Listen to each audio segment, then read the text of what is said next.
Hello, তোমরা সবাই কেমন আছো? আজকে আমি তোমাদেরকে দেখাবো ছাদে গিয়ে নানান রকমের কিছু সুন্দর সুন্দর ফুল।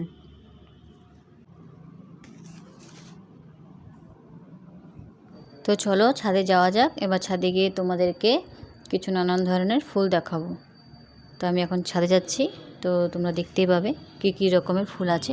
তো এই ফুলটা আমি নাম ঠিক অত বলতে পারছি না, কি ফুল এটা আমি ঠিক, তোমরাই বলে দাও কি ফুল। অনেকভাবে চেষ্টা করি যে কী ফুল, এটা বুঝতে পারি না আমি। তোমরা জেনে থাকলে বলে দিও এটা কী ফুল।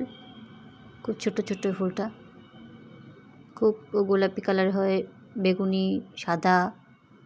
তো দেখতেই পাচ্ছ, তোমরা জেনে থাকলে ওগুলো বলিয়ে দিও কী ফুল। আমি ঠিক বুঝতে পারছি না কী এটা। তোমরা সবাই জেনে থাকো শীতের সময় এই ফুলটা একটু বেশি হয়ে থাকে। তো এই ফুলটা ভীষণ ভালোও লাগে, ভোমরা হয়ে থাকে, অনেক বড় হয়ে থাকে ফুলটা, অনেক সুন্দর। এটা আরেক রকম কালারের, এটা হলুদ হচ্ছে, ডার্ক কালার, খুব ডিপ এই কালারটা। খুবই সুন্দর এই ফুলটা, ভীষণ সুন্দর।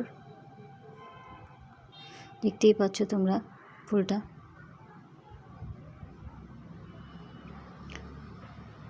এই ফুলটারও ঠিক নাম আমি বুঝতে পারছি না, ঠিক সেম আগের ফুলটার মধ্যে অনেকটা, কারণ শুধু কালারটা চেঞ্জ। এটা জুঁই ফুল, তোমরা দেখতেই পাচ্ছ। দুটোই হয়েছে গাছে, বেশি হয়নি, এমনি সময় হয়। দেখো তোমরা দেখতেই পাচ্ছ নয়নতারা, এটা কয়েকটাই হয়, এটা বেশি একটা হয় না আর কি।